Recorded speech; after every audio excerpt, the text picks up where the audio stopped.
All right. Good win by the guys. Proud of them. That's the way to finish. I didn't expect anything different out of them, just knowing the guys that we had. And I tell you what, but nonetheless, I'm still proud of them because,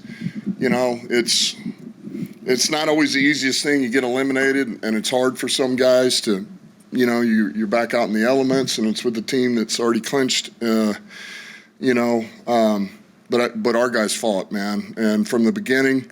Even when they came back, we were up 2 scores. They came back. Our guys didn't bat an eye, and we were able to finish it out. And it was really one of the best games we played as far as complimentary football. That's really what a lot of really good performances by a lot of guys. Questions? What about just the defense in particular, Dan, especially the run defense? That was a team that came in, I think, averaged about 150 yards. 65 yards was the lowest they've had all year long. You really seemed to control that part of it, and they couldn't really get going because of it. It seemed especially early. Yeah, I mean, that was big. It's always going to be an emphasis during the week, but we knew that was, that's what you have to do to control that offense. You have to be able to control the run game. And for us, we knew we wanted to get going. We really kind of opened it up with a pass game, but then once we did, and some of the perimeter runs, that we really started busting it open. I thought the O-line did a good job. Really proud of Decker and Graham. Man, Hubbard, getting his first start in a while off the practice squad, ready to go. We'll see the tape, but I thought he did some really good things. But the O-line in general, really showed up for us today. The complimentary football, why were you guys able to stifle them offensively through the first 3 quarters there? Defensively? Their offense, yeah. Well, we were able to get off the field, and so, we didn't get any of these explosive runs. They hit a couple, but, 7-yard gain, and then we're able to get 2 more stops, right? And we get off the field, and so, man, the 3 and outs were big, and then we were able to control it on offense. We had some long drives, took up a lot of the clock. Conversions, we got to turn those into touchdowns, but ultimately makes it hard. When you're the other play caller on the other sideline and your offense can't stay on the field, you just went through 3 plays, and you're like, okay, what's going on? You start going through what should we get to? Well, you only ran 3 plays. So, and then you come back and now you only run 6 plays.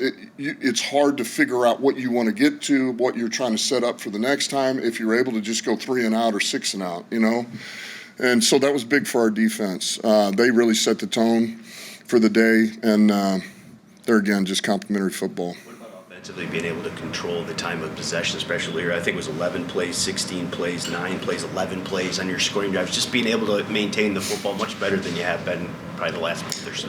Third down was really good for us, really good. Our protection was great, and Goff was, he was on it, and just his pocket presence, awareness, getting rid of the ball, knowing where to go, processing the whole thing, and then our playmakers making plays. Our guys making plays, and that includes Leaf. Leaf's had some big plays for us. Obviously J-Mo, Saint was huge once again. When is he not huge? But I felt like everybody had a hand in that. Gibbs, even Furt. We were able to spread it around, and Goff found them. So it was a good job.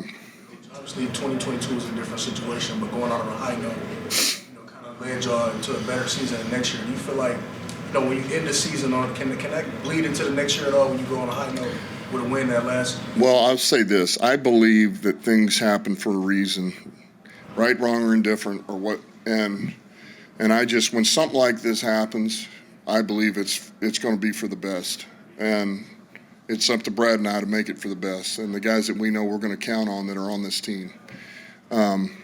So that's how I view it, because as good as it felt to get that, and it's the last one, let's call it what it is. Pretty pissed all week, and it's a bad feeling. And now we're going into the playoffs, and you get to watch everybody else go while you're sitting at home, and it's frustrating.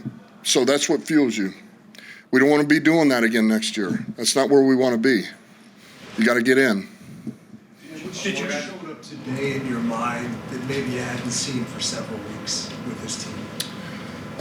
Well, probably just that complimentary football. Honestly, when we needed it most, all 3 phases really showed up for us in a big way. It was like clockwork. We were able to control the time of possession. Not that we were necessarily trying to do that, but have these long drives and then, And about the time, something bad happens on offense, the defense steps right up and just comes up with a big takeaway or, a big stop. And then when we get scored on, our offense goes right down the field when we needed it. That series at the end where we have the turnover, defense holds them, forces the punt, and then we go back. Goff hit Saint for that huge play. We got pop some runs there to get us in field goal range, and then Bates, after the one he had earlier, steps up in a critical and makes it. I mean, that's what winning teams do, and we haven't had that in a while. It's been a while. It's been a few weeks.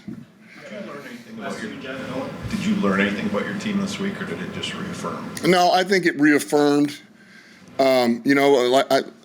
We'll know some things just watching the tape about how some of these guys did, particularly some of the young guys. But the guys that I knew we could count on showed up again, one more time, which didn't surprise me one bit. And,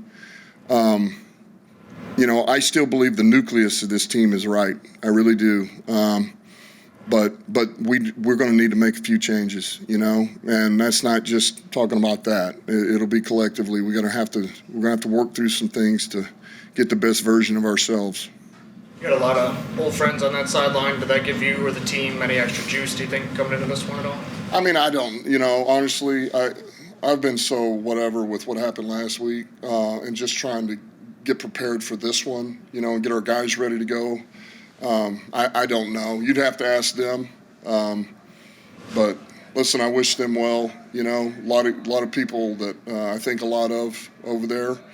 Between obviously, Ben and the guys that were with us, JT and L. But then, man, that half that staff's from New Orleans. They were, I know those guys. I coach with them in New Orleans. So I wish them the best of luck, and I respect the hell out of them. They're good coaches. Good men.